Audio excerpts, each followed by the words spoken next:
Bismillahirrahmanirrahim. Assalamualaikum warahmatullahi wabarakatuh. Alhamdulillah nahmaduhu wa nasta'inu wa nastaghfiruh wa na'udzu billahi min syururi anfusina wa min sayyiati a'malina. Wa yahdihillahu fala mudilla lahu wa yudlil fala hadiya lahu.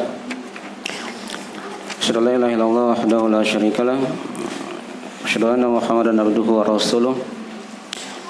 Sallallahu alaihi wa alihi washabihi wa man tabi'ahum bi ihsan ila yaumiddin, amma ba'd. Wa nasdaqul hadithi kitabullah, khairal hadi hadi Muhammadin sallallahu alaihi wa alihi wasallam. Wa syarrul umuri muhdatsatuha, wa inna kulla muhdatsatin bid'ah, wa kulla bid'atin dhalalah, wa kulla dhalalatin finnar.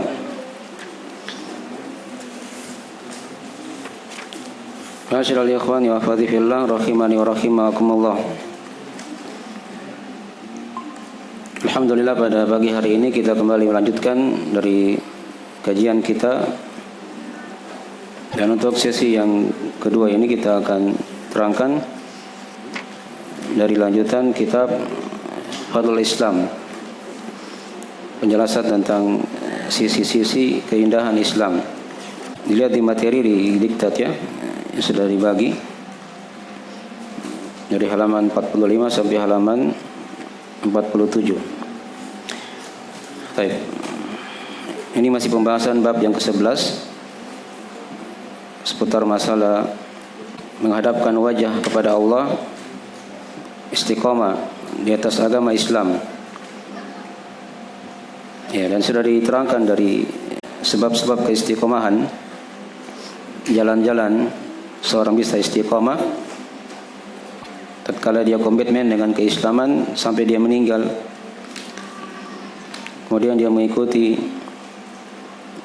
agama Nabi Ibrahim alaihissalam, yang Nabi kita diperintah oleh Allah untuk mengikutinya. Dia menjadi seorang yang beriman kepada Allah, diperbaiki hatinya dan amalannya. Kemudian dia menjauhi bid'ah,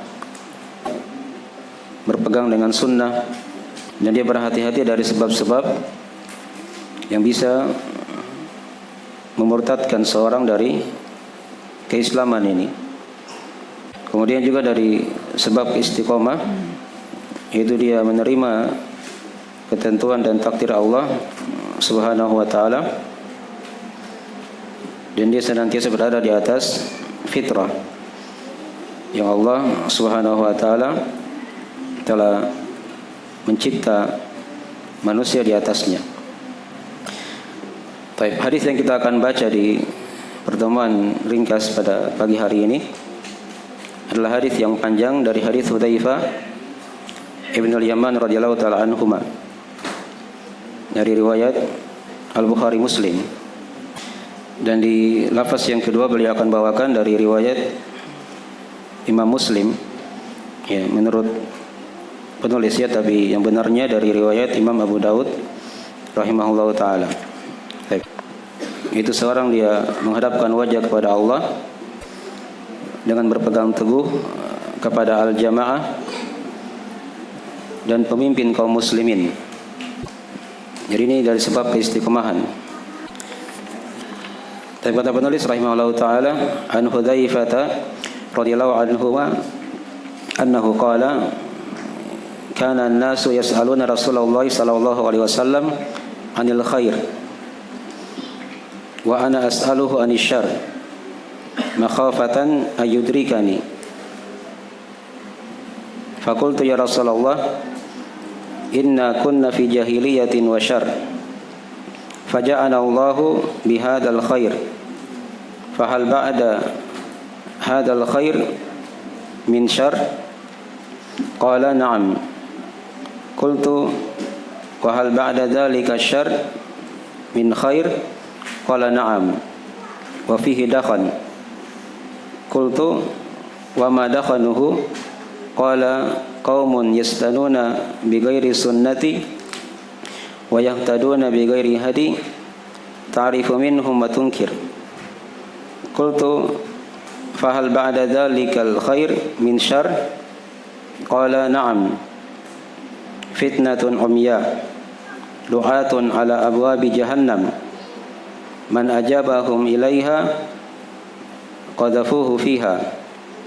Qultu ya Rasulullah sifhum lana. Faqala qaumun min jildatina wa yatakallamuna bi alsinatina. Qultu ma ta'muruni in adraktu dhalik.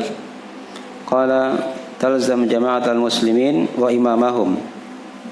Qultu fa illam yakun lahum jama'atun wala imamun. Qala fa'tazil tilkal firaq kullaha walau an ta'adda ala asli syajaratin hatta ya'tiyakal maut wa anta ala dhalik. Akhrajahu. Wa zada Muslimun. Qultu thumma madha? Qala thumma yakhruju dajjal ma'ahu nahrun wa nar faman waqa'a fi narihi wajaba ajruhu wa khutta wizruhu wa man waqa'a fi nahrihi wajaba wizruhu wa khutta ajruhu. Qultu thumma madha? Qala hiya qiyamus sa'ah. Ini hadis yang panjang ya, terdapat banyak faedah dari sebab-sebab keistiqomahan dalam agama. Penjelasan tentang sisi keindahan Islam. Kata Syekh rahimahullah ta'ala, wa an Hudzaifah radhiyallahu anhuma. Dari Hudzaifah, semoga Allah meridhai keduanya, yaitu Hudzaifah ibn al-Yaman. Karena beliau dan ayahnya dua orang sahabat. Ya. Dua orang dari sahabat Rasulullah sallallahu alaihi wasallam. Ya, dimaklumi Hudzaifah lahir di Mekah dan tinggal di Madinah. Wafat pada tahun ke-36 Hijriyah. Yang dikenal dengan Shahibus Sir. Ya, pemegang rahasia Rasulullah sallallahu alaihi wasallam. Ya. Kata Hudzaifah, kana an-nasu yas'aluna Rasulullah sallallahu alaihi wasallam anil khair. Ya, adalah manusia senantiasa bertanya kepada Rasulullah sallallahu alaihi wasallam ya tentang kebaikan-kebaikan. Itu kebiasaan para sahabat kan? Tapi kata Hudzaifah, wa ana as'aluhu anisyar. Ya. Tapi kalau saya, kata Hudzaifah, saya bertanya kepada Nabi tentang kejelekan. Ya, tentang kejelekan. Tapi diceritakan yang lain, dikatakan di situ wa kuntu as'aluhu anisyar. Ya. Adapun aku bertanya kepada Nabi tentang kejelekan. Makhafatan ayyudrikani. Karena khawatir kejelekan tersebut menjumpaiku. Nah, khawatir kejelekan tersebut apa? Menjumpaiku. Ya. Ini metode dalam beragama ya. Jadi seorang ketika dia belajar, dia beragama, dia dalami keislaman ini, dia tahu dua perkara. Ya. Dia tahu kebaikan, dia tahu juga apa? Kejelekan. Itu metode Al-Quranul Karim. Al-Quran menjelaskan jalan ke surga dan sekaligus juga menjelaskan jalan kemana? Ke neraka. Nabi juga seperti itu, menjelaskan sebab-sebab kebahagiaan yang mengantar ke surga dan sekaligus juga menjelaskan apa? Lawannya, sebab-sebab yang mengantar kepada kecelakaan menuju kepada neraka waliyadzubillah. Ini metode Hudzaifah. Jadi kalau sahabat umumnya seperti itu, mereka tanya Nabi hal-hal yang baik. Tapi kata Hudzaifah, saya tanya beliau hal yang jelek. Ya. Karena khawatir hal yang jelek itu menjumpaiku. Ya. Nah, itu diterangkan oleh salah seorang penyair ya. Ini sering kita dengarkan. Kata penyair, araftu syarr la li syarr walakin li tawakkihi. Wa man lam ya'rifil khair minasyarr yaqau fihi. Saya mengenal kejelekan bukan untuk melakukan kejelekan tersebut, tapi untuk berjaga-jaga darinya. Ya. Karena siapa yang tidak mengenal kebaikan dari kejelekan, maka dia akan jatuh pada kejelekan tersebut. Nah, jadi ini dari metode dalam beragama ya. Dia belajar, dia tahu jalan yang benar, dia tahu juga jalan yang apa? Yang menyimpang. Itu faedah ya yang diterangkan di sini. Nah, kemudian kata Hudzaifah di situ, "Faqultu ya Rasulullah, inna kunna fi jahiliyatin wa syarr." Kata Hudzaifah, aku berkata, wahai Rasulullah, sungguhnya dulunya kita berada di masa jahiliyah dan kejelekan. Sebelum Islam datang, itu kan masa apa?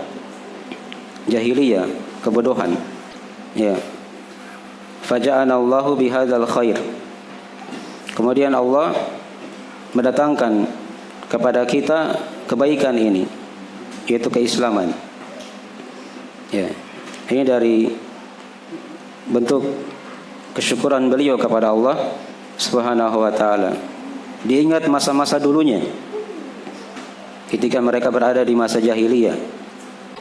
Allah berikan dia kemudahan, hidayah, taufik, dikenal jalan yang benar. Ya. Dikenal jalan yang apa? Yang benar. Maka dia bersyukur kepada Allah Subhanahu wa taala akan nikmat tersebut. Maka Allah datangkan kita dengan kebaikan ini, maksudnya keislaman. Fahal ba'da hadzal khair min syarr? Apakah setelah kebaikan ini ada kejelekan? Ya. Jadi setelah keislaman datang kepada para sahabat di waktu itu, setelah itu apakah ada kejelekan? Maka kata Nabi SAW, qala na'am. Ya, iya, ada kejelekan. Qultu wa hal ba'da dzalika syarr min khair? Ya, setelah kejelekan itu apakah ada lagi kebaikan? Ya. Kata Nabi SAW, na'am. Wa fihi dakhan. Ya. Jadi setelah kejelekan ada lagi kebaikan. Tapi padanya ada apa?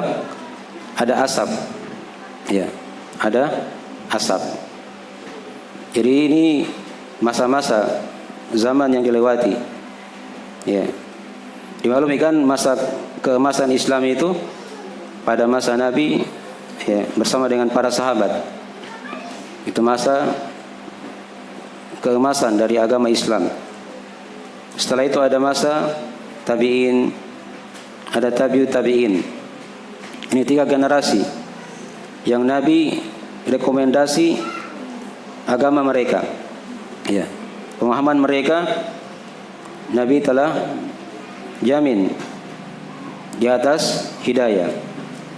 Dalam hadis yang mutawatir kata Nabi sallallahu alaihi wasallam, khairun nasi qarni, thumma alladziina yalunahum, thumma alladziina yalunahum. Sebaik-baik manusia kata Nabi adalah manusia yang hidup di zamanku. Itulah para sahabat. Kemudian setelahnya yaitu zaman tabi'in.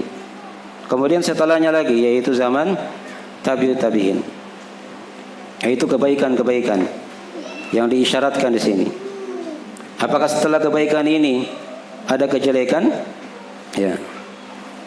Kata Nabi, ya, ada kejelekan. Hudzaifah tanya lagi, apakah setelah kejelekan itu ada lagi kebaikan? Kata Nabi, iya, ada kebaikan. Tapi padanya ada apa? Sudah ada asap. Ya.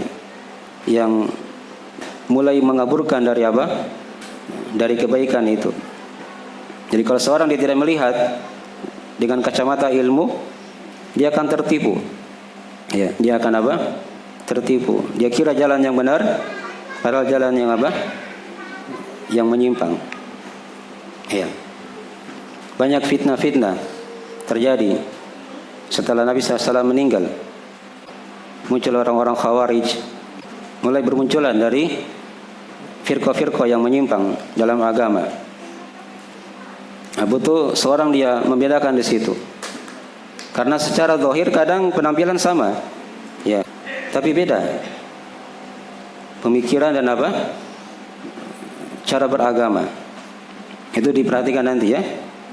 Ada kejelekan, ada kebaikan, tapi padanya ada Ada asap, kata Nabi. Nah, kemudian kata Hudzaifah, qultu wa ma dakhanuhu. Ya. Kata Hudzaifah, apa itu asapnya? Beliau tanya dengan detail ya, dengan rinci sekali. Kira-kira apa asapnya itu? Ya, yang menyamarkan kebaikan. Maka kata Nabi SAW, qaumun yastanuna bighairi sunnati wa yahtaduna bighairi hadi ta'rifu minhum wa tunkir. Ya. Kata Nabi SAW, suatu kaum yang mereka mengikuti sunnah bukan dengan sunnahku. Mereka berpetunjuk bukan dengan petunjukku. Kalian kenal mereka dan kalian ingkari. Nah, jadi ini dari isyarat-isyarat Nabi SAW ya, tentang orang-orang yang muncul, yang menyamarkan kebenaran ini. Ya, ada kaum-kaum yang berpetunjuk dengan selain petunjuk Nabi SAW, tapi dia dari kaum muslimin, Kalian kenal mereka, kata Nabi, dan kalian ingkari mereka. Ya. Maka kata Hudzaifah, qultu fa hal ba'da dzalikal khair min syarr? Ya. Kata Hudzaifah, apakah setelah kebaikan itu adalah kejelekan? Kata Nabi SAW, na'am fitnatun umya. Kejelekan itu adalah fitnah yang membutakan. Ya.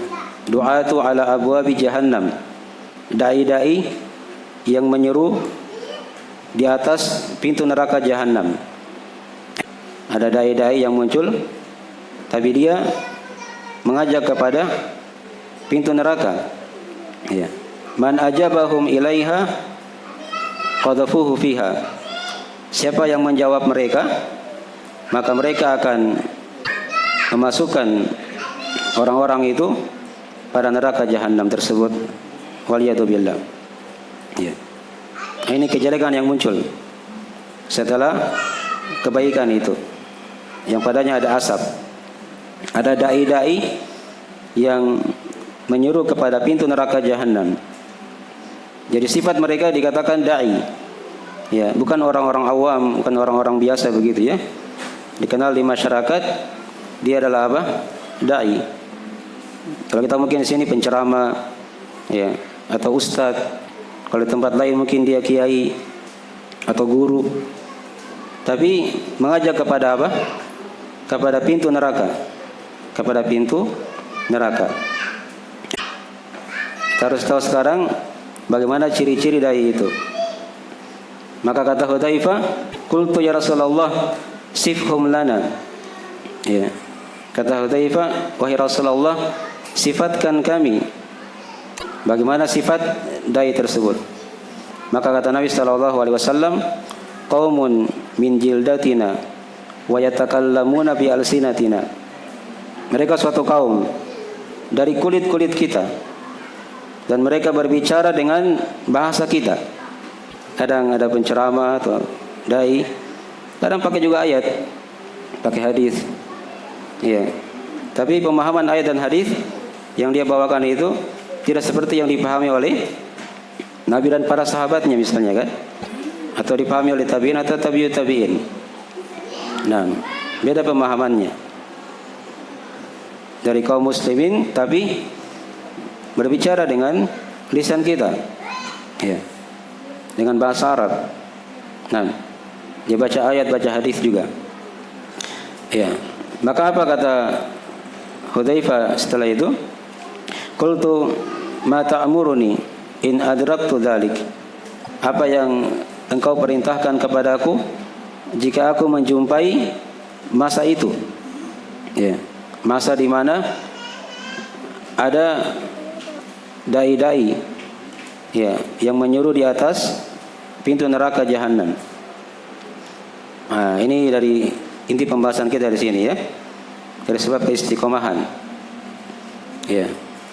Seorang dia pegang dari sabda Nabi sallallahu alaihi wasallam setelahnya ini. Ya, kata Nabi sallallahu alaihi wasallam, "Talzam jama'atal muslimin wa imamahum." Ya. Engkau komitmen dengan jamaah kaum muslimin dan imam mereka. Dan imam mereka. Nah, apa itu jamaah? Kita sering dengarkan hadis-hadis tentang apa? Perpecahan umat. Nabi bersabda misalnya apa? Wasataftariqu ummati ala 33 wa 70 firqah kulluha finnar illa wahidah. Dan umatku akan terpecah, kata Nabi, menjadi 73 golongan. Seluruhnya dalam neraka kecuali satu. Ya. Maka sahabat tanya di situ, "Man hum ya Rasulullah?" Siapakah mereka yang selamat itu? Perhatikan, sahabat tanya orangnya, siapa yang selamat? Tapi Nabi jawab dengan apa? Dengan sifat. Ya. Nabi jawab, humul jamaah. Mereka adalah al-jamaah. Diterangkan dalam riwayat yang lain, ma'ana alaihil yauma wa ashabi. Mereka adalah orang-orang yang beragama seperti agamaku pada hari ini dan juga agama para sahabatku. Ya, dan juga agama para sahabatku. Itu sifat golongan yang selamat. Ya. Sifat golongan yang selamat dan mereka lah al-jamaah. Maka kata Nabi, talzam jama'atal muslimin wa imamahum. Jadi jamaah itu ada dua macam kata para ulama. Ada jama'atul haq dan yang kedua ada jama'atul abadan. Ya. Ada jamaah kebenaran, itulah jamaah yang sudah diterangkan tadi. Ketika dia beragama di bawah Al-Quran dan Sunnah yang dipahami oleh para as-salaf, itulah jamaah kebenaran. Ada jamaah yang kedua namanya jamaah badan. Ya. Ini yang dibahas di sini ya, yaitu imam kaum muslimin. Dia berada di bawah pemerintah muslim yang syah. Dia mendengar dan taat pada perkara yang ma'ruf. Itu jamaah apa? Dalam makna yang kedua. Itu juga dikatakan jamaah. Ya. Jadi kalau seorang berpegang teguh dengan dua perkara ini, maka dia akan selamat. Maka dia akan apa? Selamat. Talzam jama'atal muslimin wa imamahum. Ya, komitmenlah kamu dengan jamaah kaum muslimin dan imam mereka. Ya. Kalau kita kan di Indonesia ini misalnya, siapa imam kita? Hah? Lihat pemimpin kita kan? Jadi kalau misalnya ditanya siapa pemimpin kita, pasti semua menunjuk kepada satu orang, yaitu presiden. Baik. Kemudian kata Hudzaifah, qultu fa illam yakun lahum jama'atun wala imam. Ya, kata Hudzaifah, kalau misalnya tidak ada pada mereka jamaah dan juga tidak ada imam. Ya. Ini misalnya ya, anggaplah dia hidup di suatu masa tidak ada jamaah di situ. Tidak ada dia dapatkan orang-orang yang mengikuti Al-Quran dan Sunnah, ya, di atas pemahaman ya, Nabi dan para sahabatnya misalnya kan. Kemudian tidak ada juga imam. Dari imam kaum muslimin tidak ada pemimpin. Apa kata Nabi sallallahu alaihi wasallam? Qala fa'tazil tilkal firaq kullaha. Maka tinggalkanlah kelompok-kelompok itu seluruhnya. Ya. Jadi kalau tidak ada jamaah, tidak ada imam, nah jangan ikut kelompok-kelompok yang menyimpang. Dipahami ya? Apa itu kelompok-kelompok? Al-firqah. Ini kan al-firq ini jamaknya ya. Mufradnya itu apa? Al-firqah. Firqah yang menyimpang. Ya. Kelompok itu yang tercela dalam Islam dimaklumi ya. Ketika dia itu punya pendiri. Ya. Terserah mau dinamakan apa, ormas kah atau partai lah. Nabi pesankan apa? Tinggalkan seluruhnya itu. Ya. Jika kamu tidak mendapati jamaah kaum muslimin dan juga imam. Ya. Nah, kelompok yang tercela itu dimaklumi. Dia pasti punya pendiri. Dia pasti punya apa? Punya pendiri. Ya, ada ujungnya. Ada ujungnya. Ya, sebut saja dalam Islam ini kelompok yang muncul apa saja. Apalagi sekarang misalnya yang telah dibubarkan seperti HTI, Hizbut Tahrir. Itu ada pendirinya. Ada ujungnya kan? Di masa Nabi tidak ada HTI. Ya. Sahabat juga seperti itu tidak ada. Generasi terbaik tidak ada. Muncul belakangan. Muncul apa? Belakangan. Ya.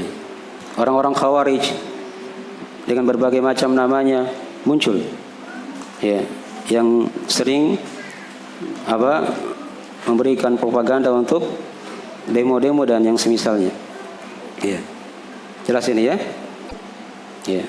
Dan Nabi terangkan tadi, fa'tazil tilkal firaq kullaha. Tinggalkanlah kelompok-kelompok itu semuanya. Adapun Salafi, Ahlussunnah wal Jamaah itu bukan kelompok. Ya, itu bukan apa? Itu bukan kelompok. Karena Nabi sendiri yang menamakan dirinya sebagai apa? Sebagai Salafi. Ya, beliau berpesan kepada Fatimah, putri beliau radhiyallahu taala anha. Kata Nabi sallallahu alaihi wasallam, ya, ittaqillaha wasbiri fa inna ni'mat salaf ana laki. Bertakwalah engkau kepada Allah wahai Fatimah, dan bersabarlah kamu, karena sebaik-baik salaf untukmu adalah aku. Dan generasi terdahulu mereka dikatakan apa? As-salafus shalih. Ya, itulah generasi para sahabat, tabi'in, tabi'ut tabi'in, dan orang-orang yang mengikuti mereka dengan baik. Mereka bukan kelompok. Kalau mau cari ujungnya itu pasti ujungnya kepada Nabi SAW. Ya, itu as-salaf. Seperti itu ya. Nah, baik. Maka ini dari wejangan-wejangan dari Nabi SAW yang hendaknya kita pegang ya, agar seorang bisa istiqomah dia menghadapkan wajahnya kepada Allah Subhanahu wa taala. Ya, fa'tazil tilkal firaq kullaha walau an ta'adda ala asli syajaratin hatta ya'tiyakal maut. Ya, tinggalkanlah kelompok-kelompok itu seluruhnya. Walaupun kamu berpegang menggigit ya akar pohon sampai kematian datang menjemputmu. Ya. Dipahami ini ya? Nah, sampai di sini selesai hadisnya dari riwayat Al-Bukhari Muslim. Kata penulis akhrajahu. Wa zada Muslimun, dan Imam Muslim menambahkan, tapi ini diterangkan oleh pensyarah ya, oleh para ulama, hadis yang ditambahkan ini itu bukan riwayat Imam Muslim, tapi dari riwayat Imam Abu Dawud rahimahullahu taala. Kata Hudzaifah, qultu thumma madza? Ya, setelah itu apalagi yang terjadi ya Rasulullah? Kata Nabi SAW, thumma yakhrujud dajjal. Kemudian Dajjal akan keluar. Ma'ahu nahrun wa narun. Ya, bersamanya ada sungai dan ada api. Wa man waqa'a fi narihi wajaba ajruhu wa khutta wizruhu. Siapa yang jatuh pada apinya, pada nerakanya, maka pahalanya tetap dan kesalahannya terhapuskan. Wa man waqa'a fi nahrihi wajaba wizruhu wa khutta ajruhu. Dan siapa yang terjatuh pada sungainya, maka kesalahannya akan tetap dan pahalanya akan terhapus. Ya. Nah, di sini beliau terangkan ya tentang isyarat akan keluarnya Dajjal. Dajjal ini adalah satu di antara tanda-tanda kiamat yang besar. yang akan muncul di akhir zaman. Yang akan muncul di mana? Di akhir zaman. Dan dia akan keluar di tempatnya orang-orang Yahudi. Ya, di tempatnya orang-orang Yahudi. Setelah itu turun Nabi Isa alaihissalam membunuh Dajjal. Membunuh Dajjal. Dan Dajjal itu artinya pendusta. Nabi isyaratkan di sini. Dia punya sorga, punya neraka. Diterangkan dalam riwayat yang lain ya. Itu kan tipuan semua. Ini fitnah di akhir zaman ya. Dia bisa hidupkan tanaman, ya. Dia bisa belah orang, kemudian dia sambung kembali, ya. Hidup. Itu Dajjal. Orang-orang yang tidak punya ilmu akan apa? Akan mengikutinya nanti. Dan banyak ikut di belakang Dajjal itu orang-orang Yahudi, ya. Bersama dengan orang-orang Khawarij. Orang-orang Khawarij. Dan orang-orang Khawarij ini setiap kali muncul akan ditebas oleh para ulama. Muncul lagi, ditebas lagi, muncul lagi, ditebas lagi. Sampai ujungnya mereka akan muncul bersama siapa? Dajjal. Ya. Turun Nabi Isa alaihissalam yang akan apa? Membunuh Dajjal. Jelas ini ya. Ini dari sebagian dari kisah-kisah yang terjadi di akhir zaman nanti. Akan diterangkan di hadis-hadis yang lain itu, di antara dari manusia yang paling cepat terpengaruh juga kepada Dajjal yaitu para wanita. Ya, para wanita. Ini wasiat khusus ya untuk para wanita. Karena para wanita itu gampang sekali terpengaruh. Nabi ingatkan, ketika muncul Dajjal, itu para wanita disuruh tinggal di rumah, diikat dia. Jangan sampai dia mendengarkan Dajjal, dia melihat dan dia ikut bersama apa? Dajjal. Ya. Ini fitnahnya sangat apa? Sangat besar sekali ya. Ya. Mungkin sekarang itu ada fitnah-fitnah juga muncul. Gampang juga terpengaruh orang-orang. Baru muncul sedikit diikuti, muncul sedikit diikuti. Ya, bagaimana kalau muncul Dajjal? Mungkin akan banyak yang mengikutinya. Dalam agama kita diterangkan ya, Nabi SAW itu perintahkan di akhir salat 5 waktu kita berlindung kepada Allah Subhanahu wa taala. Di tasyahud terakhir kita memohon 4 perlindungan kepada Allah dari fitnah siksaan kubur misalnya, ya, fitnah kehidupan dan kematian, ya, fitnah neraka, dan di antara fitnah yang kita berlindung kepada Allah dari fitnah apa? Al-Masih Ad-Dajjal. Dipahami ya? Dan juga diterangkan dalam hadis-hadis yang lain, Nabi wasiatkan agar menghafal 10 ayat pertama dari surah apa? Al-Kahfi. Itu dari benteng-benteng yang akan menjaga dari fitnah Dajjal. Fitnah Dajjal. Dan Dajjal ini sudah muncul. Ya, sudah hidup sekarang. Ada sebagian sahabat yang pernah bertemu Dajjal di masa Nabi SAW. Namanya siapa? Tamim bin Aus Ad-Dari. Itu kisahnya panjang ya. Dia pernah berlayar di sebuah lautan, kemudian kapalnya itu terombang-ambing, dan dia terdampar di sebuah pulau yang tidak ada penghuninya. Dia bertemu Dajjal di situ. Bertemu Dajjal lagi diikat. Iya. Dan dia bertanya tentang Nabi SAW. Apakah dia sudah diutus?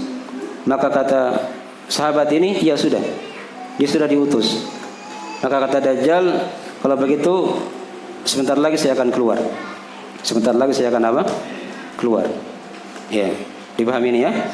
Makin dari sebagian hal yang akan terjadi ya, yang Nabi SAW kabarkan kepada siapa? Kepada Hudzaifah. Kepada Hudzaifah.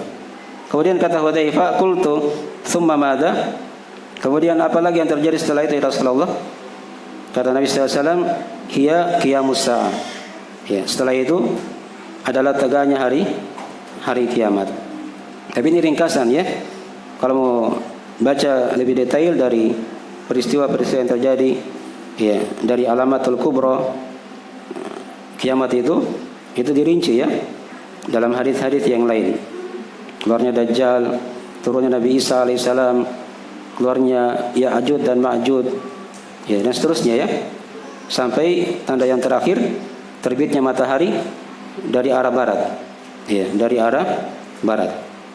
Ya, setelah itu ditegakkanlah hari kiamat. Dan hari kiamat itu akan tegak hanya kepada orang-orang yang kafir kepada Allah Subhanahu wa taala. Orang-orang yang beriman mereka tidak akan merasakan hari kiamat. Mereka tidak akan merasakan hari kiamat. Akan ditiupkan ya oleh Allah angin yang sangat lembut sekali. Yang kapan dihirup oleh orang yang beriman, walaupun dia punya keimanan sebesar biji dzarrah, maka dia pasti akan meninggal karena angin itu. Tinggallah orang-orang yang kafir, dan disitulah ditegakkannya hari kiamat. Ya, di sini sisi pendalilan kita dari hadis yang panjang yang telah kita bacakan ini, hubungannya dengan kitab Fadhul Islam ini dari sisi keindahan Islam. Ya, satu tadi yang sudah diterangkan ya, yaitu seorang dia istiqomah di atas agama ini, dihadapkan wajahnya kepada Allah dengan cara apa? Berpegang teguh dengan jamaah kaum muslimin dan imam mereka. Itu aja yang dipegang. Dosa dilihat yang lain-lain. Sekarang ini kan banyak informasi-informasi dari sini, dari sini, dari sini. Yang diterima itu hanya informasi yang benar saja dari orang-orang yang mengikuti Al-Quran dan Sunnah. Jadi pemahaman apa? As-salaf. Satu. Yang kedua, informasi dari pemerintah. Itu yang dipegang saja. Dosa dengarkan informasi dari tempat-tempat yang lain. Orang-orang yang suka mengadu domba misalnya, yang membuat provokasi, ya, kudeta dan seterusnya, itu dosa ditolak. Itu dari hal-hal yang apa? Yang memalingkan seorang dari jalan yang lurus. Ya, dari jalan yang lurus. Baik, mungkin sekarang dari akhir pembahasan kita untuk materi ini ya. Insyaallah taala nanti kita akan lanjutkan di pertemuan yang lain. Kita akhiri majelisnya. Assalamualaikum warahmatullahi wabarakatuh.